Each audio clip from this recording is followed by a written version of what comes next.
the 53-man roster, which is now set for the 2024 Detroit Lions. The practice squad now filled up as well. One of the deepest practice squads I've ever seen. I mean, it is hard to believe we are here talking about the practice squad and being excited about the practice squad. But when you look at some of those names, it is exciting to be a Detroit Lions fans right now. That some of those guys, a lot of teams would be happy to have them if they had room on their 53-man roster. They would take those guys. Those guys could play for somebody else. A lot of names that we were hoping would make it back to us have made it back to us. The Lions also made some roster moves, acquiring a few free agents, which is some exciting stuff. Let's put up that list of the practice squad there for me, producer.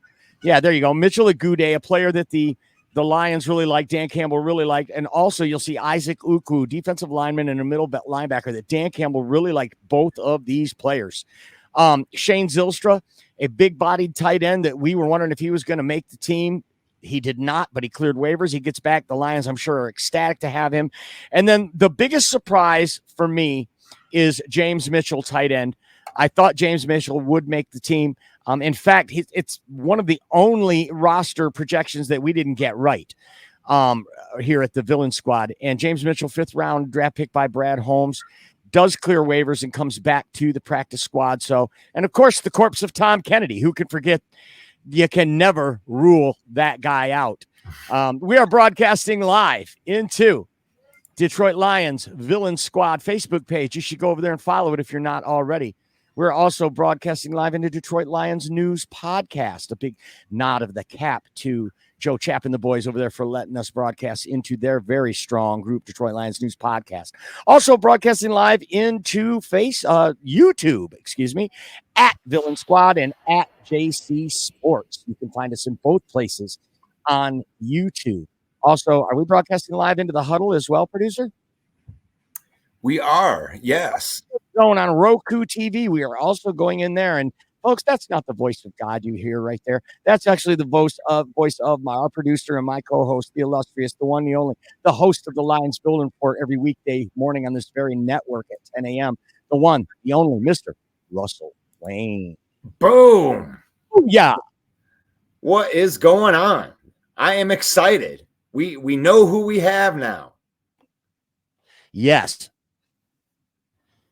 Talk about it. Who do we have? What's the biggest surprise for you, Russ? Parker Hesse instead of James Mitchell. I didn't know enough about him. That's it for me. Well, I mean, it says a lot about Parker Hesse. We love those big physical tight ends. We love those big physical guys that like Dan Campbell likes that can do a little bit more than just play tight end. This is a guy that you can probably put back. You're going to see in the fullback sets. He's going to be the new Kabinda in that way. And just a big surprise is just that we get James Mitchell back.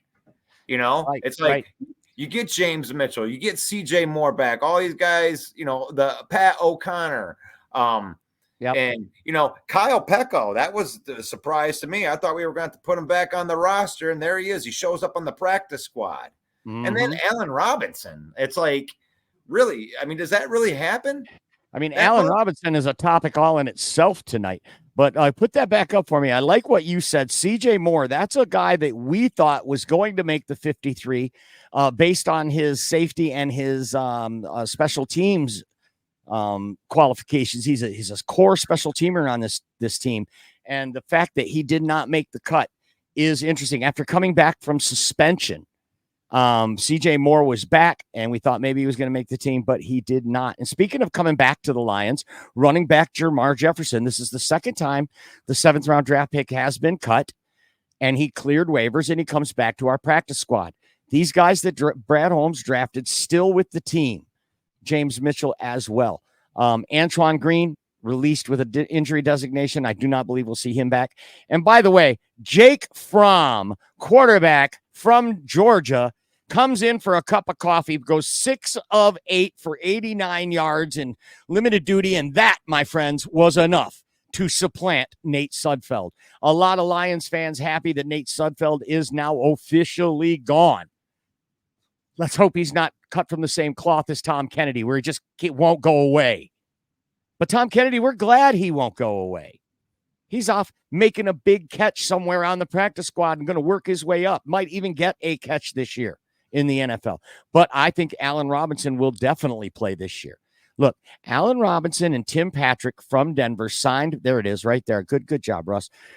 That's Allen Robinson II. He's a Detroit native, by the way, playing for his 6th NFL team.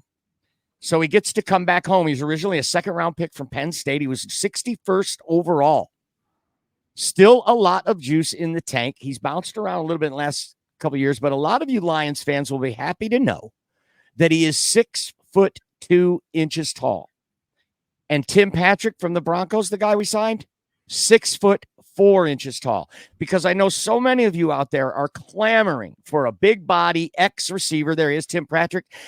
To say he has injury history would be a total understatement. I don't think this guy's caught a pass since 2021 in the league, but he does check the box for all you keyboard warriors out there, all you people out there that I've incessantly hear every day in the back chat, for sure in the back chat. We need a big body receiver. We need an X type, somebody to play outside the numbers. Why? We have one of the most accurate quarterbacks over the middle that's ever existed in the NFL. The jump ball down the sidelines is a very low percentage play. Why do we need that so bad? Because there are some days that you need that? Okay. Some days you need that. Well, guess what? We got 2 guys for you. I don't see anything wrong with Amon-Ra, Khalif Raymond, and Jameson Williams. I see that as a solid trio of wide receivers. It may not be what they have in Chicago. It may not be what they have in Miami. But we also have an all-pro. Okay, that's top 4 in the whole league general consensus. We have one Amon-Ra St. Brown. And that changes the dynamic of why you need an X receiver. You traditionally need an X receiver to not work the middle of the field. Our X receiver works the middle of the field. He runs 60% out of the slot and the rest of the time outside the number. And he can play both. He's not your traditional X wide receiver, big body. But Russ and I here at the Villain Squad, we have never been to the narrative that is something we need. We made it to the NFC title game. Oh, yeah. And Jameson Williams scored 2 touchdowns and almost caught a 3rd. If Jameson Williams does what he's supposed to do, and that is use that elite speed and take the top off the defense, we don't need that big body guy out there. It'll be nice to have one on the bench, though. And I do believe that'll be Allen Robinson II. It could also be Donovan Peoples-Jones, who cleared the waiver wire and came back to us. Another bigger bodied receiver. We brought him in. He just didn't wash. He didn't cut the mustard. Isaiah Williams got his spot. Russ, is there anything about this practice squad you want to touch on before we move on to this initial 53?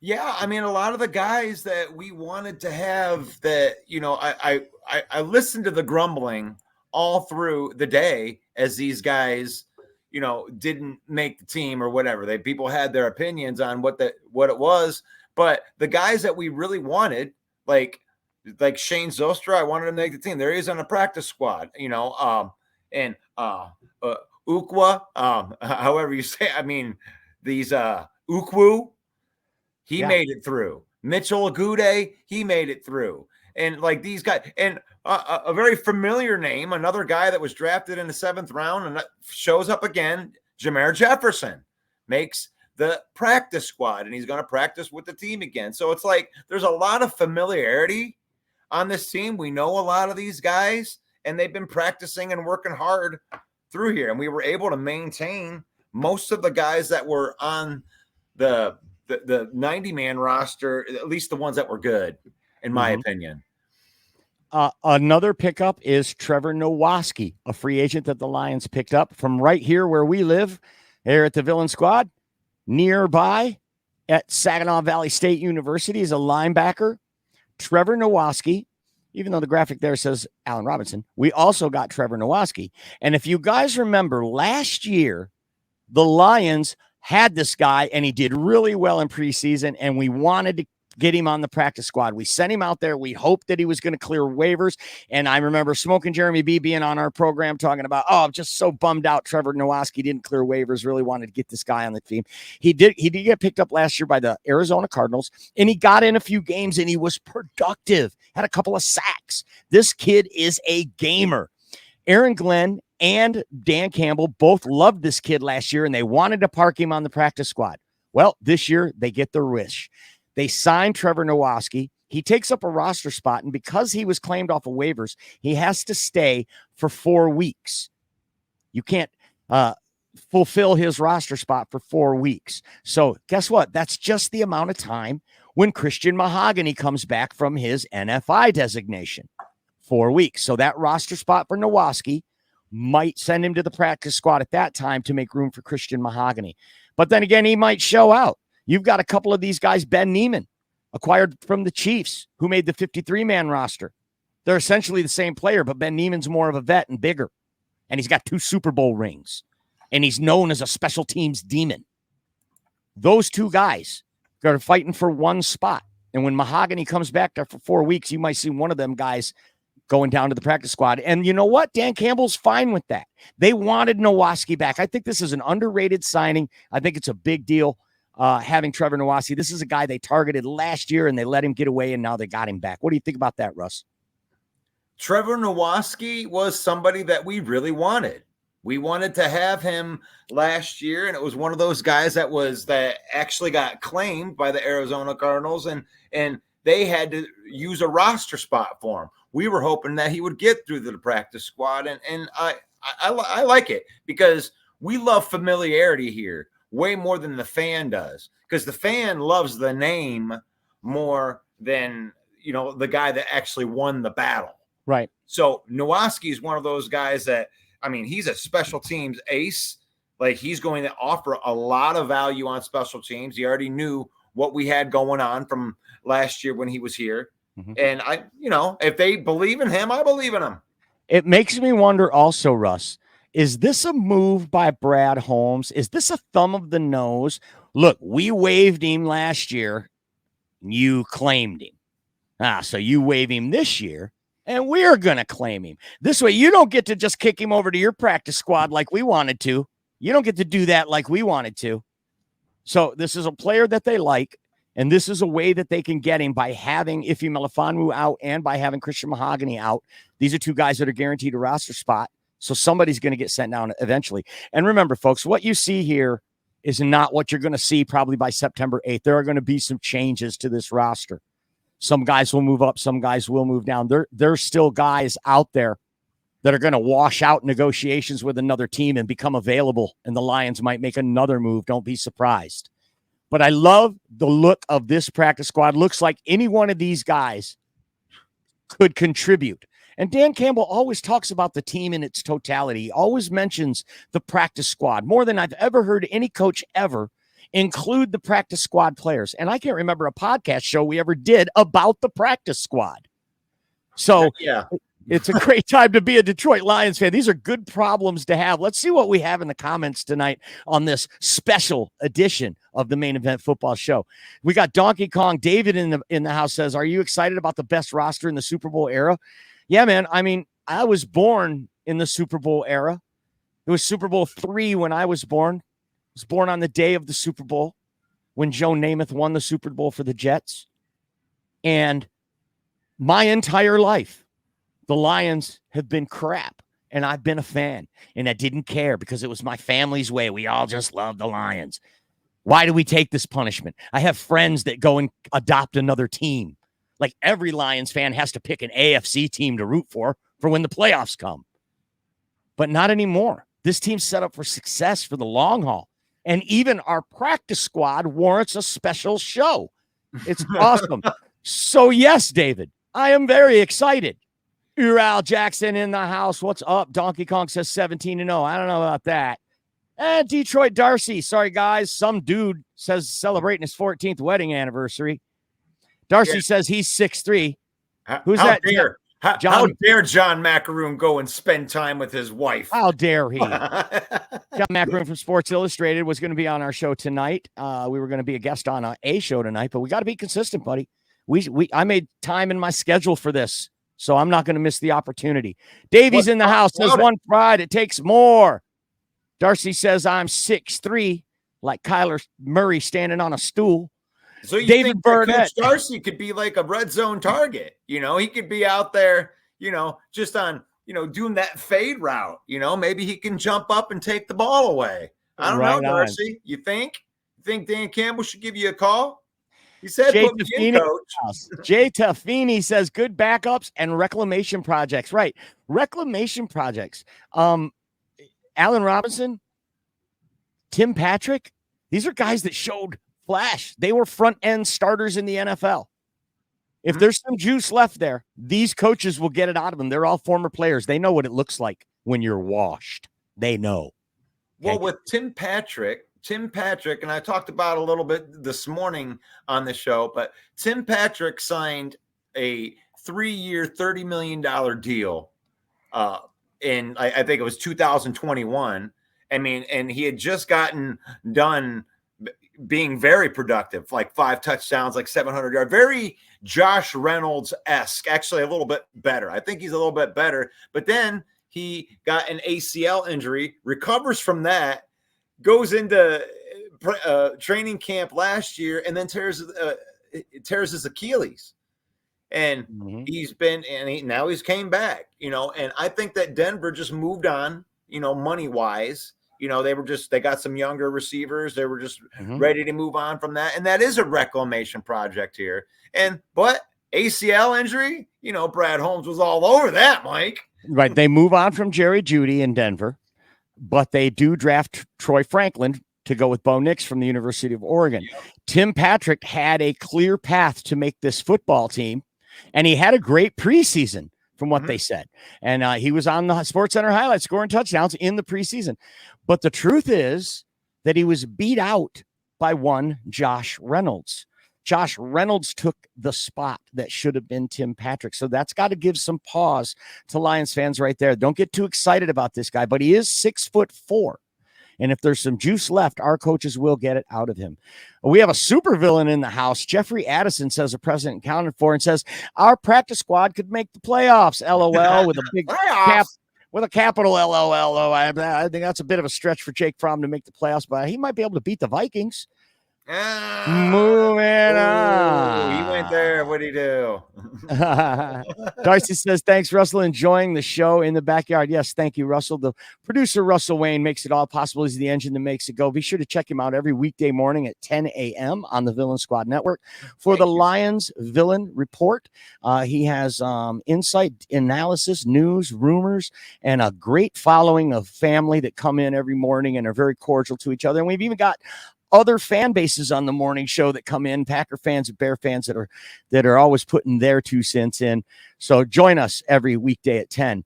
Jeffrey says Pecco will be moved up as they adjust the injured reserve Kaminsky. Interesting. Sure. Okay, but he's still a depth piece, right? He's still a backup, no doubt about that.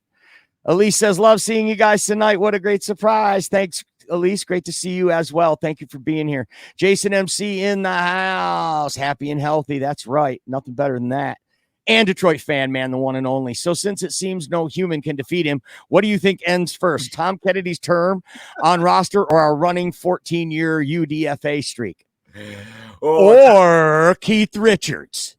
Oh, I don't know, man. It's a toss-up. Tom Kennedy, you cannot kill this man. He comes back. He's like the Undertaker. There you go, Elise. This one's a special one for you. You need to get the one where Tom Kennedy's coming out of the rest in peace from like the Undertaker. You just can't do anything to this guy. Break his back. He broke his back. He literally gets cut from the team every single year, but then just kind of finds his way back onto the practice squad. You cannot kill Tom Kennedy. And then goes into Chicago and catches a big 3rd and 11 for a first down, just out of nowhere. Comes in and plays. Does it. No big deal. Awesome. Yeah, I want to see some Tom Kennedy meme. Maybe Hard to Kill. Remember that movie, Hard to Kill? Yeah. Photoshop Tom Kennedy's head in there or something Something. Tom Kennedy. I Tom mean, Stahl. he is a favorite of Lions fans, even though he's never really done all. I mean, a lot, right? His body of work is pretty small, less than 20 catches maybe total for career in the NFL, but he seems like he's been here forever. He's the anti Nate Sudfeld. No, well, Nate Sudfeld's the guy that you don't want to be the Iron Man. You know, you want to see him like go. You're like, stop being the Iron Man. You're not the Undertaker. You're like Kane instead. You know, like kind of Undertaker, but just a level down. Stop, right. Nate Sudfeld.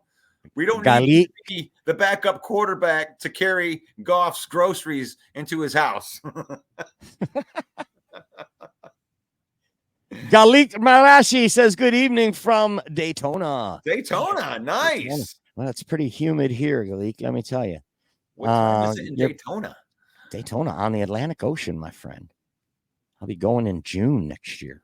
Nice. Yeah, for sure. You know what else is nice? Things, huh? You know what else is nice? This 53-man roster that the Lions have put together. It's a pretty impressive practice squad, but it's this 53-man that really does impress me. Parker Hesse, I wish I knew more about him. Hatton, the undrafted free agent, as aforementioned, that streak going 14 years, we drafted an undrafted free agent. Isaiah Williams already broke that record, but then you get the long snapper. They let go Scott Daly, the long snapper, and this guy's a new guy. He beat out a veteran on the team, so has to be an improvement, right? I mean, anybody's going to get in the chat and tell me you know something about the long snapper on the team, I'm going to be impressed. So because I don't know a damn thing about the long snapper on the team, but I know we got a new one, and he must be good. And let me tell you something about Parker Hesse, and this comes straight from Dan Campbell's mouth. He was non-existent in OTAs. But Dan Campbell, before he had even said anything, before they put the pads on, he was like, we need to figure out what these guys are going to be when they put the pads on. He says, and that's when I expect Parker Hesse to show up. And when they put the pads on, this kid can block, Mike. This kid, if you want to talk about the blocking tight end, I don't know if you're ever going to ask him to catch the ball, to do anything with the ball in his hand, but he seems like a guy that you would love to run behind if you're running out. And, you know, if Jahmyr Gibbs is going out, Parker Hesse might be the guy that he wants to be out in front of him, taking out a middle linebacker. That's such a good call because the league is steadily year over year moving to 12 personnel more and more. It started out, I believe in 2019, it was 17% of the time teams would come out in 2 tight end sets or what's known as 12 personnel, which is a jumbo formation. Your 2 biggest tight ends out there, bookending the line of scrimmage. So over year, it continually grows to where it's 23%. For 2024 is projected, in 2023, it was 22%. They're projecting 23%, even more. They're going to be playing 12 personnel. So it makes sense to bring this guy in. But James Mitchell was that guy too, I thought. We drafted him because he was good at blocking out on the edge. He was good at run blocking. You know, Mike, I got a theory. I got a theory on this because we were talking about some of the practice squad rules, right? You're allowed to elevate these guys a certain amount of times and put them back down. What if the plan all along was to have Parker Hesse come in for like certain games and then you would lower him up and be able to raise up James Houston and protect those guys, and you'll be able to bounce those guys up, and you're allowed to do it like 4 times, I think. So I think that they plan on using all of these guys and using that practice squad rule to, you know, make it an extension of the roster, which it essentially is, from 53 to 69 or 70 or whatever it is. Yeah, that's such a good call out, Russ. Dan Campbell himself always referencing the practice squad as part of the team. And when he said just the other day, he said, we're looking for the best, 64 guys. We're looking for the best 64 guys or whatever it is you're allowed, the team plus he included the practice squad in that. So, and that, I think it's an extension of the team of the 53, just like you said. And I don't know if anyone caught the interview with Amon-Ra St. Brown from Mina Kimes from ESPN. Had a great interview with Amon-Ra St. Brown. And he was asked what makes Ben Johnson so good. He says, well, he's not just planning for the next game. He's planning weeks in advance of giving teams a look so many times in a row that when, boom, off this look, we got something new, which isn't anything new probably. But the way he described it would fit right into that narrative you just painted about bringing players up in specialty roles, right? And those big body receivers, Tim Patrick, Donovan Peoples-Jones, Allen Robinson, all these guys taller than 6'2". So that's great, isn't it? Like it all is of a sudden, great. it was like this deficiency that we've been talking about for weeks and weeks and weeks. Right. Every day one of after them. day. What's going to happen? Right. Every one of them over 6'2", and Tom Kennedy 5'2". Woody Frank Gangemi is in the house. What's up, fellas? What's up, Woody? Missed you, sir. Jeffrey Addison says 265 hours and 30 minutes for Lions football. I love it. I love it. And if you're going to the game, take it easy on Kelly this time, guys. Don't boo the kids. I'm kidding. I'm kidding. Yeah, Put it in the chat. Totally boo those kids. Russ says boo the kids. Put it in the chat. Tell me what you think. What's the best part of this 53-man roster? What's the best part of this practice squad roster? Are you just loving what we got going into the regular season? We've got some injuries, but when you look in the grand scheme and you look around the league at some of the other teams, we're going into this year healthy. We are certainly more healthy than our first opponent, the Los Angeles Rams, who are experiencing injury rash along the offensive line, which is going to bode very well for our new look defensive line, which they have not seen yet. Marcus Davenport and DJ Reader right next to each other on the right side of the line. That's going to be very interesting to see how their patchwork offensive lines, particularly on the left side, where Jonah Jackson was going to play. And now they have a hole there. And now their left tackle just went down. So that left side against our new players, where they don't have any tape on our guys playing for the Lions this year.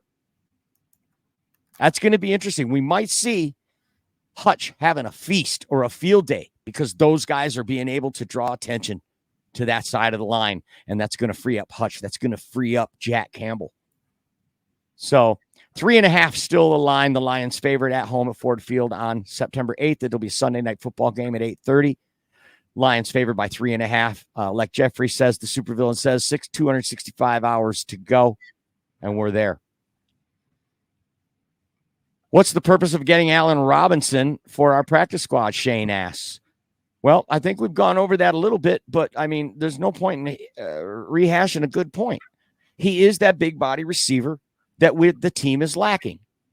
And he's been super productive in this league, and the guys that are evaluating him are all former players. They know they're not little nerdy guys pushing pencils up in the press box. They've been on the football field. They know what a washed player looks like. They know when a guy's shouldn't be out there, has overstayed his welcome. And if they think there's something left in the tank, he fits the body mold that we want. The price is definitely right. Right? These guys aren't costing a whole lot. I mean, he may have lost a step. I don't think that you're expecting Allen Robinson to come in and catch 13 balls a game or anything like that. I think the purpose of Allen Robinson is you have Amon-Ra St. Brown, you have Jameson Williams, you have a plethora of young wide receivers that, man, who couldn't learn from a former all-pro wide receiver. And I mean, he was a number one. He was killing the league when he was playing in Chicago. And it's like he may have some workout tricks or, something that he has to offer. I'm certain that Amon-Ra St. Brown will make it a point to learn something from Allen Robinson. I mean, great point. A seasoned vet like that got a lot to show these young guys. Isaiah Williams, from what we hear about him, he's the kind of guy that'll probably be taking notes from a guy like Allen Robinson.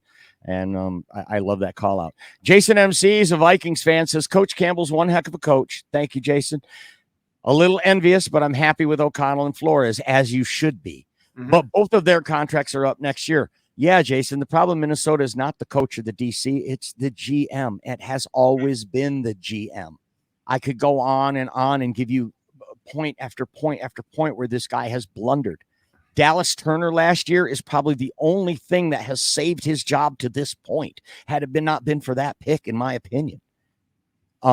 Kevin O'Connell is an excellent coach. He could if you were to let him go tomorrow, there'd be teams firing their coach to get Kevin O'Connell. Let me tell you, Brian Flores deserves to be a head coach in this league.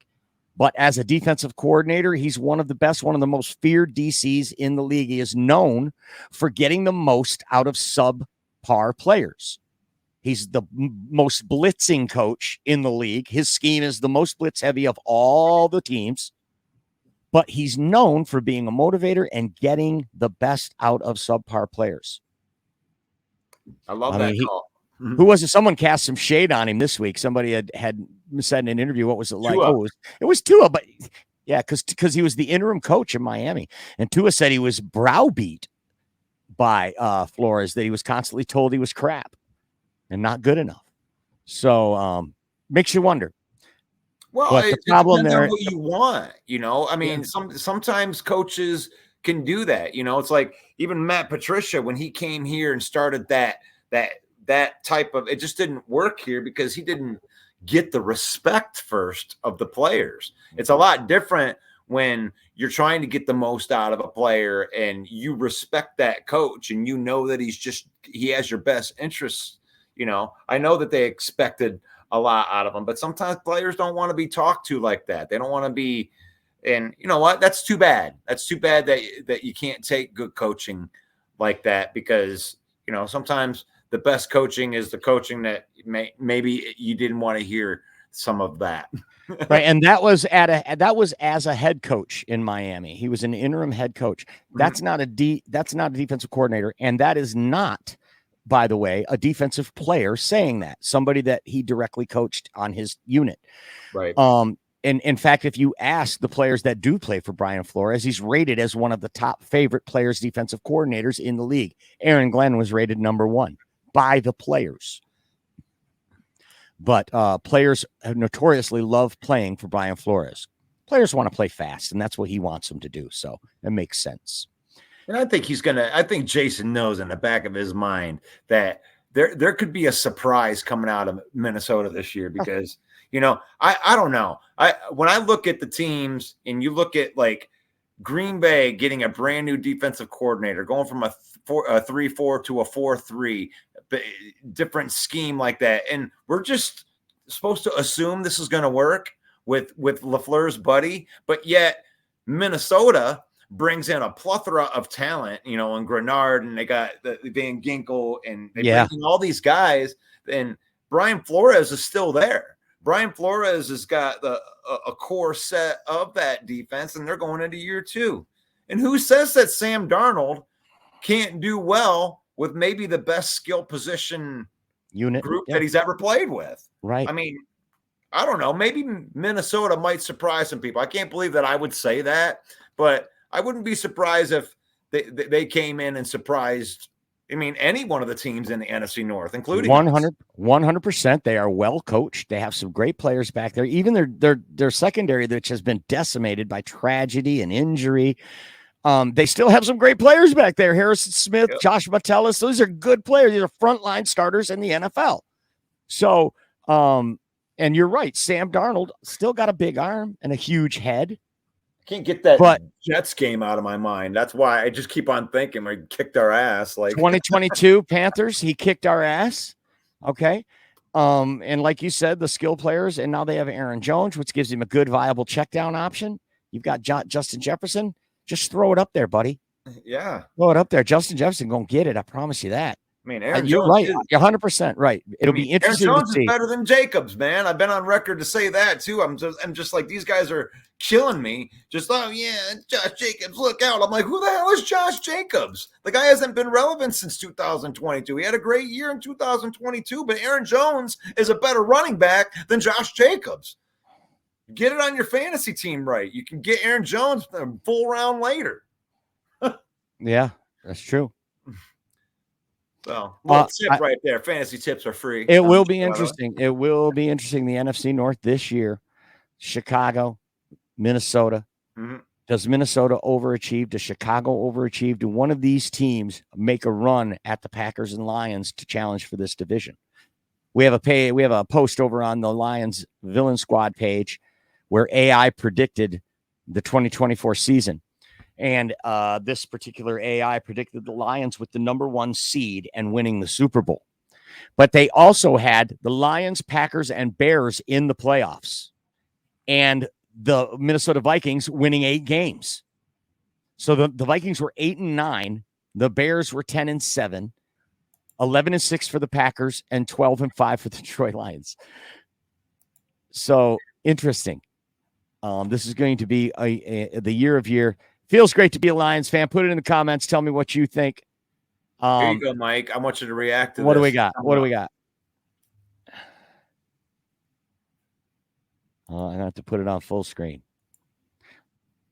I look good at work. I'm still amazing. Oh yeah, I love it. Yeah, I did. I love reacting to this post. This is Craig Reynolds' dad, a good friend of the show, P. Eric Reynolds. Congratulations, Craig Reynolds, for a 6th season in the NFL now.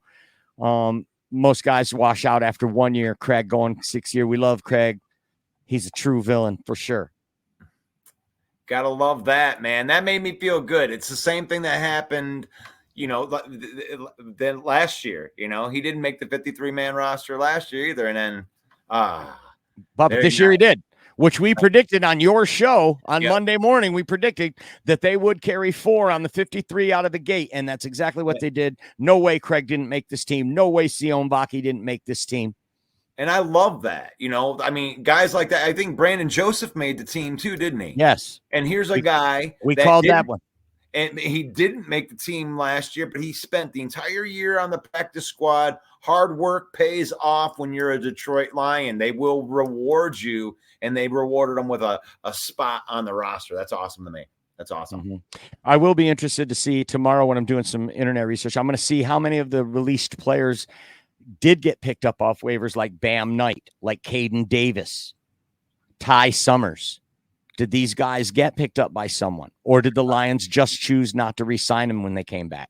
Well, actually, Ty Summers actually signed with the New York Giants. I did not know. Thank you. And that makes a lot of sense, too, considering they got a full week of practice and they got a really, really good look at Ty Sumner. They're like, yeah, we got to get this guy. Yeah, that's such a good call out. All those joint practices and then a preseason game. They knew, hey, this kid, we might be looking at this kid off of waivers, right? And then next year when they waive him, the Lions will sign him just to go. Yeah, you don't get him on your practice squad either. Interesting. So it's been a special edition of the Main Event Football Show, talking about the 53-man roster. Don't forget, it's the Main Event Football Show every Monday night at 7 p.m. Eastern Time, right here on the Villain Squad Network. What is the Villain Squad Network, Mike? Well, it's a Facebook page called Lions Villain Squad, and it's also a YouTube channel called @Villain Squad, and it's also a group on Facebook, and that group is called Lions Main Event. I know it doesn't have Villain Squad in it, but it's still our group, Lions Main Event. Go and join the group. Join us on Mondays and join us every weekday morning for the Lions Villain Point. Join the conversation. We want to hear what you think. What this show has always been about. It's not about fancy guests. It's about 2 knucklehead musicians that like to hear what you got to say. But just remember that if you suffer from PTSOL, you might be entitled to compensation. Post-traumatic, same old Lions. We've been through so much of the bad stuff. We're just looking forward, and the only cure to PTSOL is winning. So we're hoping to have a really, really good season this year because we feel really good about this roster. I don't know why you wouldn't feel good about this roster. I mean, Jeremy B put yesterday's show brought up that there were 41 players that put their street clothes on in that last preseason game. And it's because we know who's on this team. The first string set, second string set, even some of the third string guys were set. They were literally having a football game where 40 people were competing for 5 spots or less, or 4 spots, right? Absolutely. And and bringing in Trevor Nowaski, it makes it there were even less spots that were available. And it's beautiful. It's beautiful. This team is so deep, and they were able to maintain some of those guys. And I think that Allen Robinson came here because he wants to win. I think that he chose this spot and said, man, let me on the practice squad. I don't want to go try to play for some other team. I want to try to make it on this team because this team, man, I don't have a championship. And he's from Detroit. And he's from Detroit. Why Probably not? grew up as a Lions fan. And he knows, like we know, and like you know, that there's never been an assembling of a Lions team like what we have now, even if we don't win the Super Bowl. Things are different moving forward since the day that Brad Holmes and Dan Campbell came on board and started running this thing and took stewardship of this team. We're living it, folks. And this thing right here, I've been having to say this at all time, but you got DJ Reader removed from the PUP list, and Dan Campbell's in that press conference trying to say anything, but he's like, man, we only wanted him for week 2. That was the plan, but it may be sooner. I think that he's ready, and this makes me so jacked up right here, Mike. Mm-hmm. DJ Reader he's a dude, man. He is a real dude, and he is the dude, one of the maybe 10 guys in the league that demands you have to double team DJ Reader. And if you don't double team DJ Reader, he will wreck your play. You have to. That's the beginning.